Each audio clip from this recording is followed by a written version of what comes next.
Hola queridos hermanos, queridos amigos, es un gusto en saludarles y poder compartir una vez más este audio, este micro.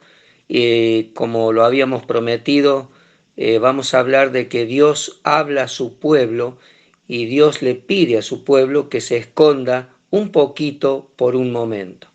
Bueno, qué interesante que es este pasaje del libro del profeta Isaías que nos dice: anda, pueblo mío, entra en tus aposentos, cierra tras ti tus puertas, escóndete un poquito por un momento.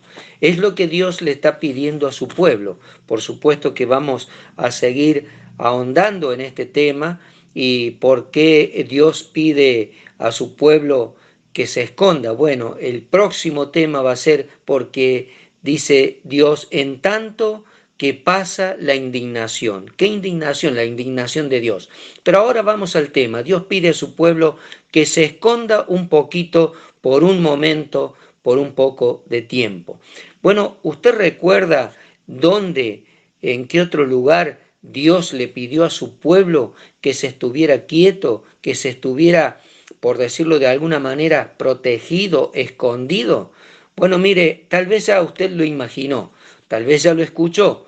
En Éxodo capítulo 12, vamos a leer allí en Éxodo capítulo 12, el versículo 22 y el versículo 23.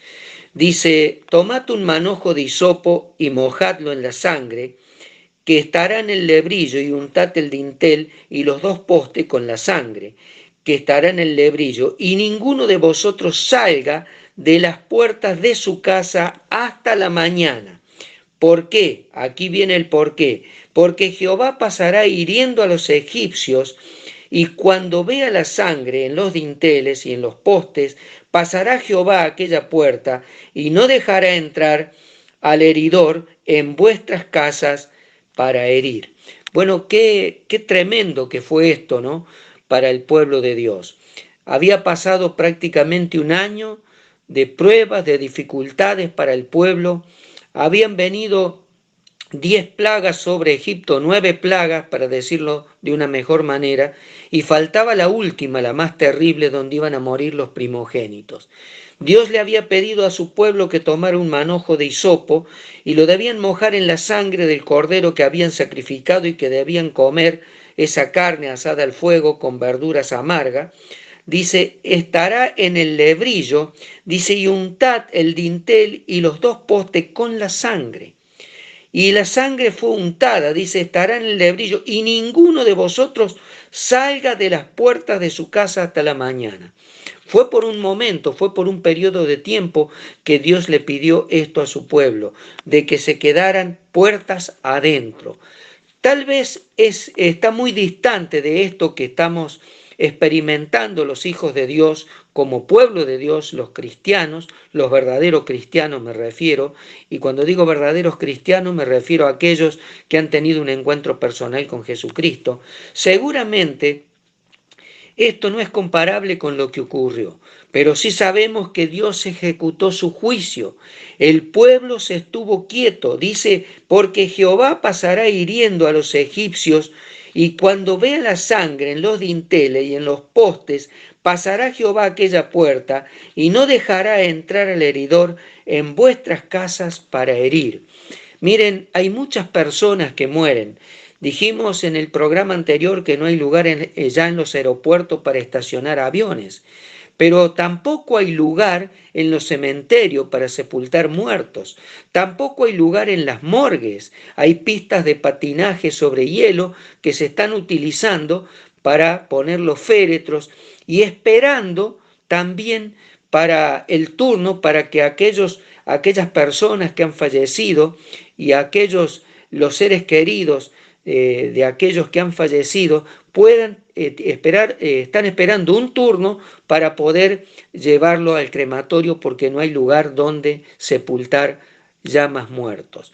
Me imagino si en Egipto habrá sido una situación similar a la que experimentó China, a la que está experimentando Italia, España y otros países. Y también en nuestro país nos estamos preparando para toda esta situación. Pero miren qué importante que es hacerle caso a Dios. Dijo dice, ninguno de vosotros salga de la puerta de su casa hasta la mañana. Yo no sé cuándo va a ser nuestra mañana, si dentro de 15 días, dentro de una semana, dentro de un mes, no lo sabemos, pero sabemos que Dios está con nosotros, que Dios nos protege, que Dios nos cuida y que Dios tiene su protección sobre cada uno de nosotros. Por eso Él dice o le pide a su pueblo que se esconda un poquito, por un momento, por un poco de tiempo. A los israelitas le pidió que se quedaran hasta la mañana. Mientras Egipto lloraba sus muertos, mientras Egipto se desangraba, por decirlo de alguna manera, con todo lo que habían sufrido, ahora morían todos sus primogénitos por endurecer su corazón contra Dios. Y me pregunto si el mundo entero, Egipto es figura del mundo, pero me pregunto si el mundo entero no se está desangrando por no obedecer, por no querer escuchar a Dios. ¿Qué ejemplo más claro el de Egipto y de todas las pruebas y de todas aquellas pruebas que Dios mandó al pueblo egipcio, todas aquellas epidemias que le mandó al pueblo de Egipto? Si no es comparable con las epidemias que Dios está mandando a este mundo, que no obedece la palabra de Dios. ¿Prestó atención usted que en ningún momento en los noticieros se habla acerca de Dios? O dice, bueno, tal vez tenemos que volver a Dios. Un momento de reflexión para pedirle a Dios que esto pase. En ningún momento.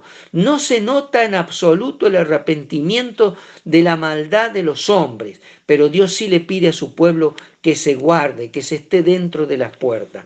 Mire lo que dice allí en el libro de Colosenses capítulo 3, versículo 3. Dice, porque habéis muerto y vuestra vida está escondida con Cristo en Dios. Hemos muerto al pecado, le hemos hecho caso a Dios y nuestra vida está escondida juntamente con Cristo en Dios. Qué tremendo que es esto, saber que tenemos, hermanos, la protección, el cuidado de Dios. Pero no así Egipto, no así el mundo, no tiene esta esperanza. Y esto realmente es para preocupación de aquellos que no conocen a Dios. Nosotros como cristianos, como hijos de Dios, tenemos esta esperanza y sabemos que esto en algún momento va a pasar. Pero también te quiero recordar otro pasaje que encontramos en Juan, capítulo 10, versículo 27 al versículo número 29. Dice el Señor Jesús, estas son palabras del Señor Jesús. Si usted no es un cristiano, si usted no es un cristiano genuino, si usted no ha recibido a Cristo como su Salvador personal, preste atención a estas palabras del Señor Jesús. En el libro de Juan, capítulo 10, versículo 27 al 29. Mis ovejas oyen mi voz y yo las conozco y me siguen. Y yo les doy vida eterna y no perecerán jamás, ni nadie las arrebatará de mi mano. Mi Padre que me las dio es mayor que todo, y nadie las puede arrebatar de las manos de mi Padre. ¡Qué tremendo! Leímos allí en Colosenses que nuestra vida está escondida con Cristo en Dios. Dice, y vuestra vida está escondida con Cristo en Dios. Tremendas palabras escritas por el apóstol Pablo, pero tremendas palabras las del Señor Jesús. Mis ovejas oyen mi voz y yo las conozco y me siguen. Quiero hacerte una pregunta, amigo, que tal vez estás escuchando este audio. ¿Perteneces al rebaño del Señor Jesús? ¿Le has recibido como tu Salvador personal? Porque dice, y yo las conozco y les doy vida eterna, y no perecerán jamás, ni nadie las arrebatará de mi mano. Pero dice que sus ovejas le siguen. ¿Usted está siguiendo a Jesús? Tal vez usted que es un creyente que hace tiempo que se ha apartado. Le pido que vuelva a Dios. Mire, dice, mis ovejas oyen mi voz, yo las conozco y me siguen, y yo les doy vida eterna, y no perecerán jamás, ni nadie las arrebatará de mi mano. Mi Padre que me las dio es mayor que todos y nadie las puede arrebatar de la mano de mi Padre. Doble seguridad, doble blindaje, por decirlo de alguna manera. Estamos en las manos de Jesús, dice, nadie las arrebatará de mi mano. Pero después dice, mi Padre que me las dio es mayor de todo y nadie las puede arrebatar de la mano de mi Padre. Amigo, amiga, ¿tiene usted esta seguridad? Yo te invito que si no tienes esta seguridad, puedas en este momento que estás escuchando este audio, arrepentirte de tus pecados, pedirle perdón a Dios y recibirle por la fe como tu Salvador personal. Querido hermano, querida hermana, si estás alejado del Señor, si tu fe está flaqueando, tienes que saber que tienes el cuidado y la protección de Dios. Vamos a seguir hablando del tema. Allí en el próximo audio vamos a hablar acerca de que Dios dice en tanto que pasa la indignación. Dios está indignado con el mundo. Dios ama al hombre pecador, pero aborrece el pecado que el mundo está cometiendo contra él. Que Dios te bendiga muy ricamente.